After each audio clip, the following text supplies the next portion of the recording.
Under new legislation passed by the New York City Council, landlords would have to separate food waste from the rest of the trash or face penalties and fines.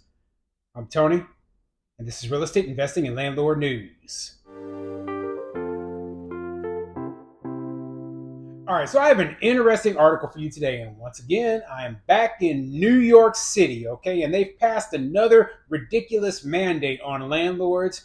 And, this is the kind of garbage I'm always talking about. Why are housing costs so expensive in a place like New York? Because they implement all these new rules and regulations and requirements that make housing extremely expensive. And this is one of them right there.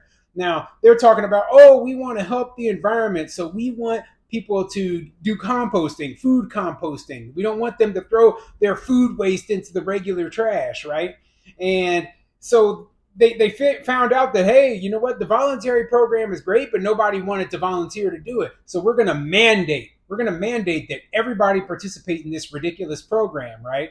And now we're going to have to compost or put all this food waste over here and separate it from the other trash. And then so you've got recyclables, you've got food waste, you've got normal trash, you got yard waste. I mean, you're going to have 40 bins in order to figure things out. And you know what? The landlords, they're not the ones who are actually going to be responsible for this. The tenants are going to be responsible for this, right? But the landlords are the ones who are going to face the fines if the tenants aren't doing stuff right. So that's part of my big issue with all of this, right? You tell the landlord, oh well, you have to do this, but at the same time, like we're not responsible for making sure that everything is separated. And do you think a lot of these tenants, you think they give one darn about whether the food waste is separate from the rest of the trash? No, of course not. So our landlord's going to have to, open up every bag and then pull out banana peels and other crap just so that it makes sure that it's all composted so they don't get fined?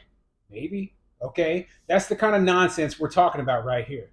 So before I get into the article, go ahead, hit the like and subscribe button, maybe leave a comment down below. Let me know what you think. What do you think of a regulation requiring landlords to separate the food waste from the rest of the trash? Okay. Do you think this is actually going to help the environment? Is this actually going to help the environment? I've never felt bad about putting food waste in the trash and sending it out to the landfill because I know it will biodegrade. It's biodegradable. Yeah, it's going to be just fine at the landfill. It's going to be the first thing to disappear, okay? Oh, goodness. Like this, it's so frustrating when I read these laws. They always implement laws and then they never talk about the cost. Who is paying that cost? And in this case, it is the end user. It's the landlord. And then the tenant, on top of that, they're going to be paying higher rents in order to cover the cost of this, okay? So, whew, man, ridiculous story. It's ridiculous. So let's get into the article. This article is coming from therealdeal.com and it says, rats, fines, and red tape. Landlords brace for food waste mandate. Bill requiring separation of organics awaits the mayor's approval. Yeah, so it's already passed. All it needs is the approval from the mayor. I think his name is Eric Adams, right?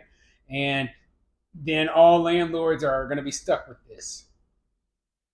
Think about the unintended consequences. And they're going to go over some of the unintended consequences of having a whole bunch of food waste laying around in this article. So let's get into it. For New York landlords, going green can mean handing over more greenbacks. Legislation passed last week by the City Council will require residential buildings to separate food, waste, and yard scraps from regular trash. The bill, which awaits the mayor's signature, is part of a zero waste legislative package that aims to keep biodegradables out of landfills. But multifamily owners say the new rule is yet another twist in a labyrinth of regulation that triggers costs for them to comply and fines if they don't. So, I'm curious, why is it bad to have biodegradables in a landfill? I mean, really, I can't figure that one out. Maybe someone can explain in the comments, like if somebody who knows more about, all this environmental stuff, like, wouldn't it be good to have biodegradables in a place where they can biodegrade, like in a giant landfill, they could turn into new soil and it doesn't seem like that would be a problem to me. Mandatory composting Follows a voluntary pilot program in Queens that residents and the City Department of Sanitation called a success. In just 3 months, it diverted 13 million pounds of organic material that would have decomposed in landfills. The trouble was uptake, particularly in apartment buildings. Our experience with the current program illustrates why a mandatory rather than voluntary system is necessary, said Brooklyn Council member Shahana Hanif, who sponsored the measure. Yeah, of course, government bureaucrats and these politicians, they're trying to impose their will on the, well, we have to mandate. We can't, people, there's no freedom of choice anymore. There's no freedom of choice. Instead, we're going to force you to do this. We don't care what it costs you, and we don't care what trouble you have to go through. You have to do what we say. It's ridiculous. Under the bill, after a grace period, owners who fail to comply will face fines like those for recycling violations, said Eric Goldstein of the National Resource Defense Council, which backed the bill. Recycling fines range from $25 to $100 for multiple offenses in buildings with fewer than 9 units. In larger properties, fines top out at $400. Landlords grappling with rising expenses and the 2019 rent stabilization law fear violations will be unavoidable. The problem with mandatory waste sorting is that owners must rely on tenants to separate their trash. See, that's exactly what I said. Basically, the tenants are the ones who are going to be supposedly separating this trash. And fines are going to be unavoidable, just like they think, because the tenants aren't going to do a good job at it. Okay, they just are not going to care. There's too many tenants who they have other priorities, and sorting the trash is not one of those priorities. So yeah, there's going to be a lot of wrong stuff put into the regular trash. Landlords are going to get fined, and then they're going to have to come out hundreds of dollars for each violation. If we're a large apartment building, a couple hundred units, I mean, that could end up being thousands and thousands of dollars. So you obviously see that there's a big issue here.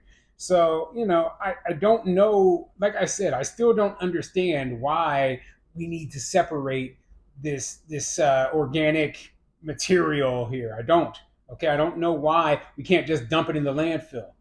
It doesn't make sense to me. I mean, I'll have to do more research on it because I don't know what their argument is that, oh well, if we put organic material in the landfill, then what? Then what? Tell me, okay? Some renters failed to sort recyclables, which doesn't bode well for their isolating food scraps. Superintendents often find themselves plucking dog poop bags from recycling bins, owners say. This bill would put more burden on small property owners and the supers that work for us, said Ann Korchak, head of landlord group, the Small Property Owners in New York. At a legislative hearing last year, the Department of Sanitation Commissioner Jessica Tisch advised against the mandate, referencing the 36,000 recycling fines disseminated in 2021. That number, if this becomes mandatory, will be so much higher for organics, just because in the early years compliance takes time, Tish said. But a positive comment by a spokesperson for Eric Adams after the bill passed, was a sign that he will not veto it. So yeah, it looks like the mayor is going to let this thing pass. But even the sanitation commissioner is like, hey, we don't need this. Okay, there's already 36,000 fines for recyclables. Now, could you imagine how many there's going to be for people who, put their food waste in with the regular trash? I mean, the potential is it's exponential. Okay, so there's only one solution that I can think of if you're a landlord, right? You have to have somebody digging through the trash to make sure that you are in compliance. And honestly, it might just be cheaper to pay the fine because that's ridiculous. You have a full time staff digging through your tenant's trash. Wow, man. They don't think of anything. Like what the burden is on people to do this sort of thing. Like yeah, there's helping the environment, right? But if helping the environment means that we have to go back to living in the Stone Age, then who the heck wants to do that? Okay, it has to be within reason, where it doesn't put an unnecessary burden on the property owners, on the tenants, on the homeowners, on the total population of the city. Because when it does, then people are just not going to want to do it. Okay, they're just not going to want to do it. The mandate would be phased in over 20 months, Goldstein says. Owners wouldn't be fined until May of 2025. Before then, the city would issue warnings. Besides the penalties, landlords worry about the critters that food waste attracts. During last year's hearing, Brooklyn resident Ella Ryan said her landlord was reluctant for tenants to participate in optional curbside composting, believing it to attract rats. New York's rat population ballooned during the pandemic after the de Blasio administration cut the sanitation budget. Last year, city inspectors reported twice as many rat sightings as in 2021. In April, Adams appointed the city's first rat czar. Yeah. So, a whole bunch of old food laying around. Maybe that might contribute to the huge rat problem that's in New York. Yeah, I'm sure they didn't think of that. Oh, gotta help the environment. Doesn't matter what it costs landlords. Doesn't matter that now there's, rampant rat problem everywhere. Whatever, right? So, stupid story, but, not surprised to see it coming out of New York.